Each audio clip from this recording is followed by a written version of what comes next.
Hey everybody, it's Jason Blaha here, and today I want to talk to you guys a little bit about something I do like to talk about from time to time, and that is building strength versus demonstrating strength, which is a line that I stole from Paul Carter. Well, it's not stealing because I always give him credit for it, because that's a line he uses, and it's fucking brilliant, so I love it. So let me put on my +5 hat of weaponsmithing, work on skilling up my crafting a little bit, and let's talk about this. And the reason I thought of this again is that I was reminded of that because I don't train heavy all the time.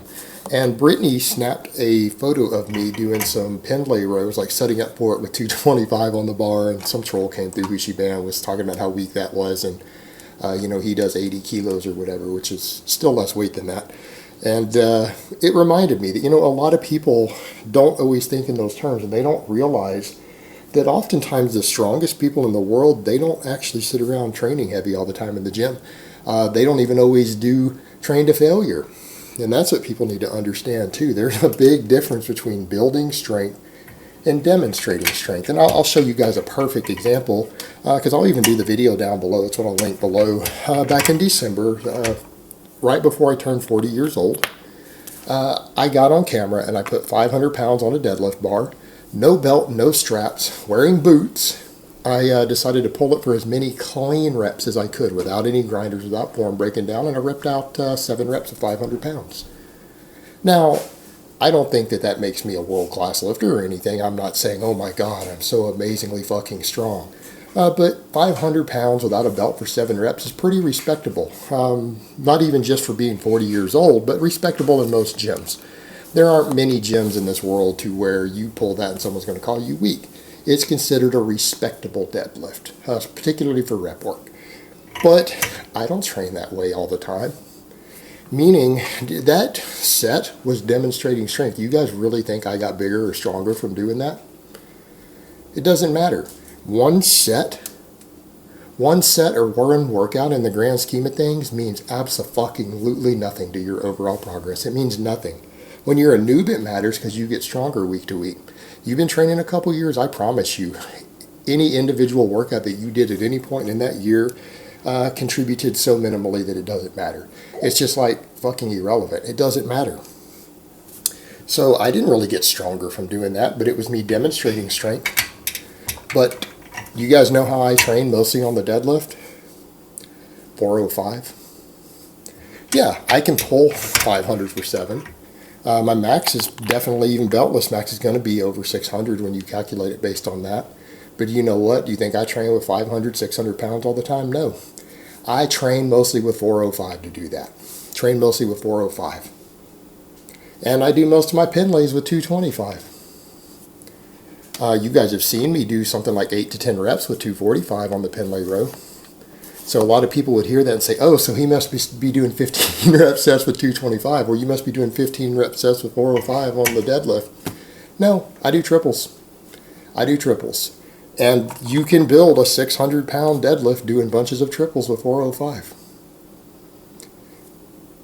In fact, the Pendlay row is one of those exercises that you can't demonstrate strength on. No matter how much you try to demonstrate strength, you're going to look weak on the Pendlay row. Because it is a strength builder. It's an amazing strength builder. But you know what? Ronnie Coleman was tested on it once. Some of these Olympic coaches were training with Ronnie Coleman once, and they wanted to legitimately see. I saw this get written up somewhere in an article years ago.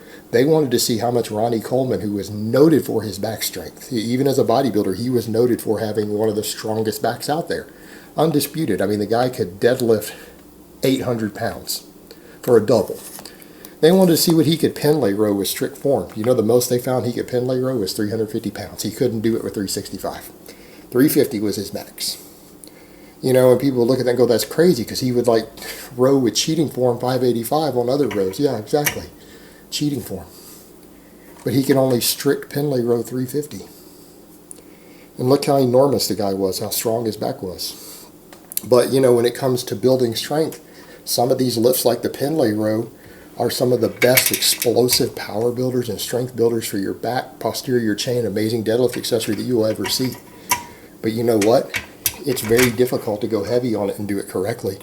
But you can do tons of volume for speed and power.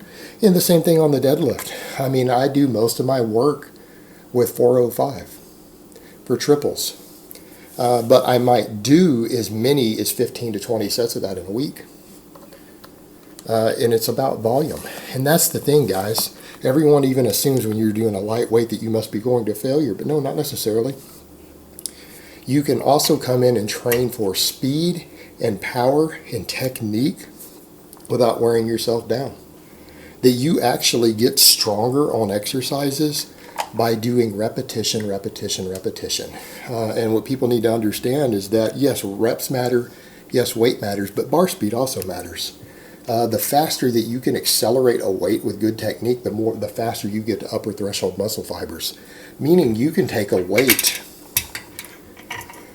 that normally you would need 5 to 6 reps to get to before you started hitting upper threshold muscle fibers if you did them at a normal tempo. But if you try to lift it as fast as possible, studies have shown that you'll hit the upper threshold fibers that you need for 1 rep maxes off of the first rep. And it's because there is a speed component to muscle fiber recruitment. So people can come in and tons of top-level power lifters and Olympic lifters train this way. They come in and they lift moderate weights for fast, explosive, low reps. But they come in and do high sets. And because the beauty of that, because these things aren't fatiguing, it's not that hard to lift 70 or 75% of your max for 3 reps. You can keep doing it over and over and over.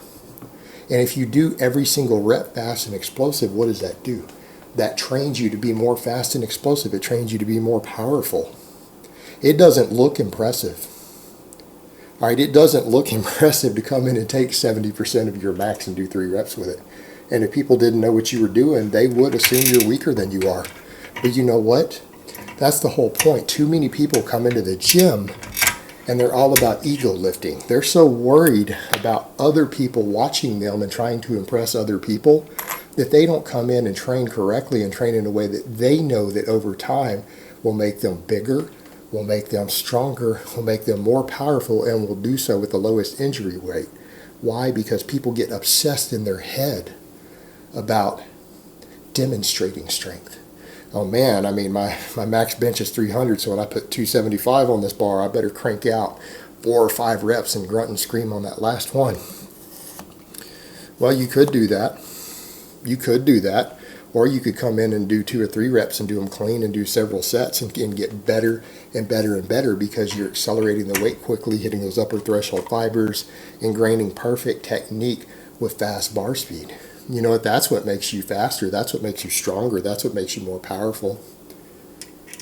Is it as impressive to only do 2 reps and try instead of trying to squeeze out 5 with that? Yeah, it's not as impressive. And it's the same thing when you're working down at 70% or less and you're doing tons of fast triples. No, it's not impressive. It's not a good way to show off. But it will make you strong as fuck. It will make you explosive as fuck. And is there really a difference? When we're talking about power, when we're talking about lifting a max, you guys ever notice that some of the strongest men in the world, some of these guys, when you watch these amazing squats and deadlifts we've seen lately, like up at the top levels in powerlifting, you ever notice how fast and clean some of these guys move world records? I mean, seriously, we've seen squats recently that people hit world records, both IPF and WPC, like tested and untested. We've seen some really impressive over 900-pound squats, or even 1,000-pound squats now. But when you look at them, it looks like an opener. It looked easy. It looked like they were working with 85% of their max. Why? Because they're explosive and powerful with good technique. That's how you get stronger. And if you're sitting around and just wearing yourself out and beating yourself up because you're trying to demonstrate strength and you don't want to see other people in the gym seeing you half-ass it or doing something that's not 100%, all you do is burn yourself out. All you do is wear yourself out. And then where are you? You're making slower gains. Your body hurts. You're more prone to injury. It's all bullshit because, at the end of the day, you shouldn't be worried about that. And I know people on YouTube like to do that and people see you on YouTube, but do you really think most YouTubers put up their other work? No, you see tons of YouTubers, they want to put up their best sets. But do you really think they all train that way day in and day out? If they're really strong, they probably don't. They probably don't. It's something people need to think about. You don't have to show off every time you're in the gym. You don't have to be worried about what other people see. You don't worry about demonstrating your strength. You can build, like I said, you can build a 550 or 600 pound deadlift off of doing sets with 405 all day long. You don't have to come in and deadlift 500 plus pounds every time you train the exercise. I mean, you can do that if you want. You can show off, you can demonstrate, but you're going to get just as strong doing it the other way, and you're going to get a lot less tired. You're going to have lower injury rates. And in fact, plenty of champions train that way. Look how the West Side Barbell guys train. Yeah, they have a heavy day every week. They have their max effort days, but they build a big chunk of their strength off all their dynamic effort work. Most of their dynamic effort works in the 50 to 70% range. Same guy, we talked about Paul Carter, talking about building strength versus demonstrating strength. He has guys do nothing but his base building type phases sometimes, going almost all the way to a meet and then come in and crush meets. He's had clients do that. You know what his base building is? It's like working with 5 rep sets for speed and power using light ass weights. And I'm talking sometimes 60% of your max. Meaning, so a 400 pound squatter, for him, he'll have them do tons of base building. So 60% of 400 pounds, that's what, about 220? Am I doing the math right? 240? 240 pounds for sets of 5. He can take a 400 pound squatter and have them do 240 for sets of 5 over and over and over for volume and get their 400 pound squat to a 450. That can be done without ever even hitting 350 in the gym, at least until you get ready to peak the final few weeks. And you know what? High volume of explosive work is an amazing way to build muscle mass too. It'll put more size on you than max effort work will, because of the accumulated metabolic fatigue, the volume, the tonnage. And that's what people need to understand. Weekly tonnage and workload and perfect reps, fast reps, that will put size and strength on you. It's not necessary to come in and go 100% all the time. Yeah, noobs benefit from going 100% all the time because they can recover from it. They adapt, and they're not strong enough to tear their body apart yet. All right, they get away with this stuff. You've been training a while. It's very far from ideal to come in and go 100% or even 90% every time you're in the gym.